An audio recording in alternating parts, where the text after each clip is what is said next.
Hello YouTube, this is Dougie Fresh, coming at you with a Laval deck profile for April 2014. And I know a lot of people say this deck is dead, but I had a little bit of luck with it the other day at Locals. And it was a pretty small Locals. There wasn't like enough people. We ended up having a top 4 instead of a top 8, because there were just not that many people. But I ended up going 2-1.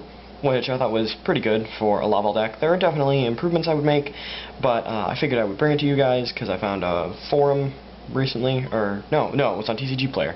It was an article talking about how Lavals are not dead, they've got good aspects of them still, and I thought I would try it out because I already had the cards. So, let's get into this. Alright, so starting off the deck, I play triple Laval Cannon, which is, in my opinion, pretty mandatory now if you're going to play Lavals. Because the old Quasar thing isn't nearly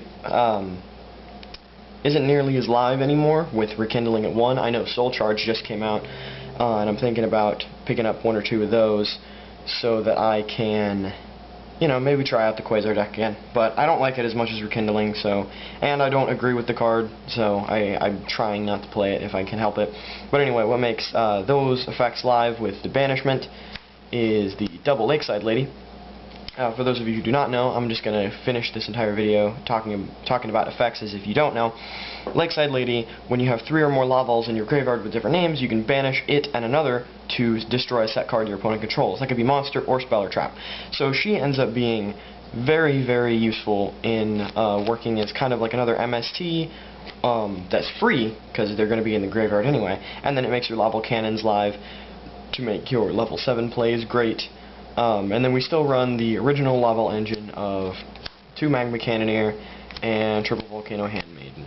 And a lot of people have only been running 1 Magma Cannoneer, but I still like it at 2 because there are times I draw dead tuners, and this lets me pitch them to the grave and at least burn them a little bit. I know it doesn't trigger the Volcano Handmaiden effect, which is send another Laval from your deck to the graveyard, but it ends up serving its purpose anyway. So that does it for the Laval engine. Now to supplement the engine, I'm running 1 Blaster, 2 problem cards, and it also makes rank 7 plays good. 1 Spirit of the Flames. I would run.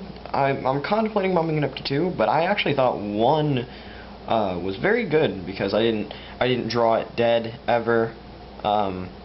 Except maybe 1 game, but I didn't draw dead most of the time, and it's a 2k beater in your battle phase, and it's a free level 4 basically. And then double Summoner Monk, and these would be so much better if I owned a Lavalval Chain, but for now I do not, so I have extra space in the extra deck and stuff. But those will be especially good once I get 1 of those. Then for hand traps, double Maxx, because drawing is good, and Hieratics are a thing right now. And then I still opt to play the triple Battle Fader, much like in the article the guy said, and the next card is something that he recommended too. But that does it for the monster lineup. So now moving on to the spells. Starting off, we play 2 Creature Swap, which was something that if I remembered his name, I would say it, but I don't remember his name. He played to capitalize on the Battle Faders rather than running with Scarecrows. Because I know Battle Fader clogs up your board, but you can Creature Swap the Fader, and then pretty much no matter what they give you, you're going plus on it. So you're first of all preventing them from making an OTK, or just killing you in the very late stages of the game, and then you're stealing something from them for free, essentially. It's ridiculous. Then we're playing 2 Forbidden Lance, because having your stuff run over is not good, or having your stuff bottomless is not good. So Lances are great, very, very versatile. I still love Lance. Triple Molten Conduction Field. A lot of people have gone down to 2 because they don't feel the 3rd is necessary. I feel the 3rd is necessary because it makes your Lavalval Dragons live later on in the game, and then that in turn makes these live. So it's just a really good loop. And you want to have these as early in the game as possible, so run 3. Then we're playing triple MST because back row is terrible. Then for the 1-0s, 1 Dark Hole, 1 Foolish Burial to make up for the lack of Lavalval Chain, 1 Reinforcement of the Army to search out your Laval Cannons, and 1 Rekindling because it's at 1, sadly. I know it's broken, but I love that card.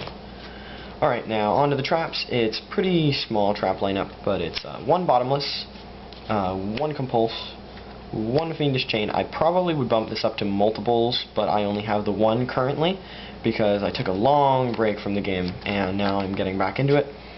Double Mirror Force, which might come out for Deep Prisons when I can get my hands on some of them, and then 1 Solemn Warning, and 1 Torrential Tribute. And that rounds up the monster lineup, or that was the monster lineup, the main deck. Man, I haven't done this in ages, and I still trip over my words. Alright, so moving on to the extra deck now. 1 Armades, Keeper of Boundaries. I recently came across this, and I've been meaning to get one, and it put in work.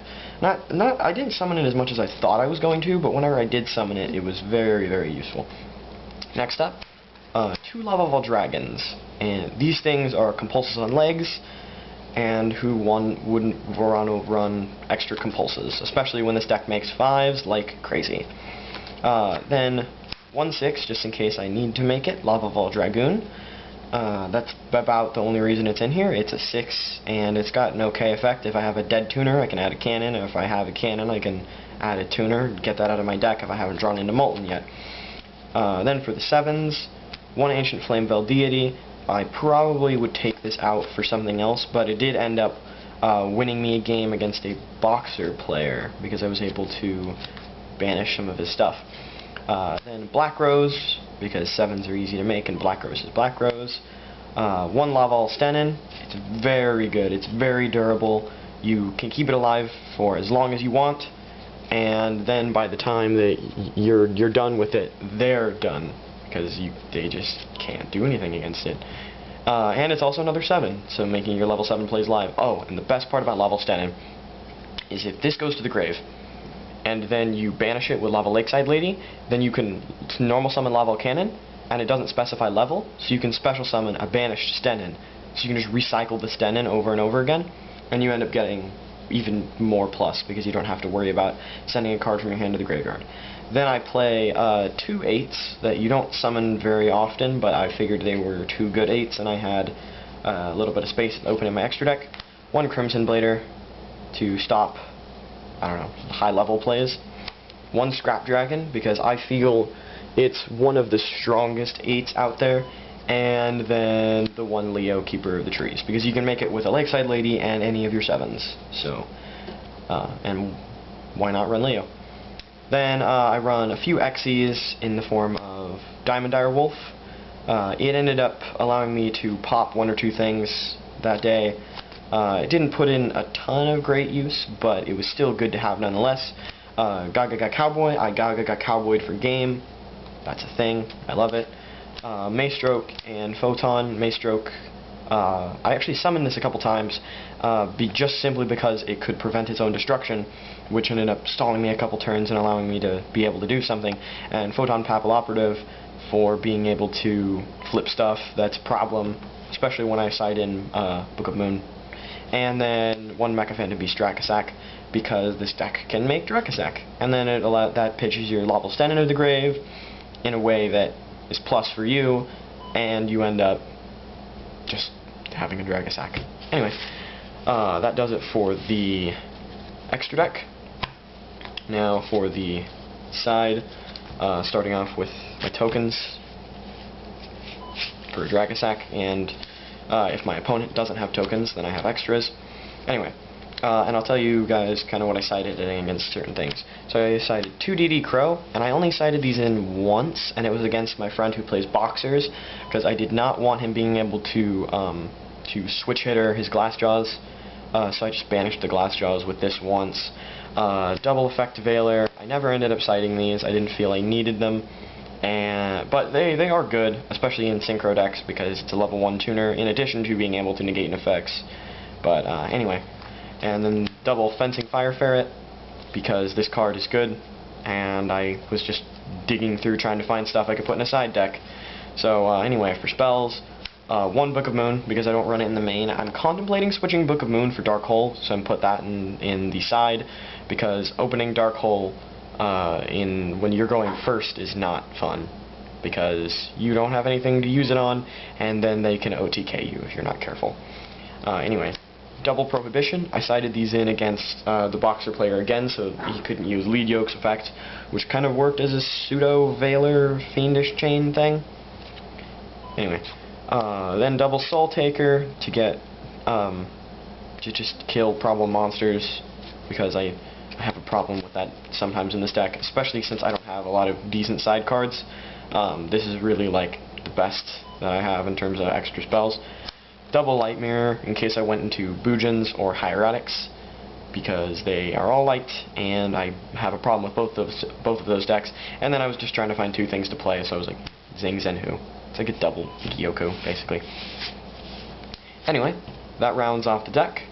And if you guys have any recommendations of what I should do in the future, please let me know in the comment section below. And I might be bringing other deck updates here in the future, so stay tuned for those. Anyway, catch you guys later. See ya.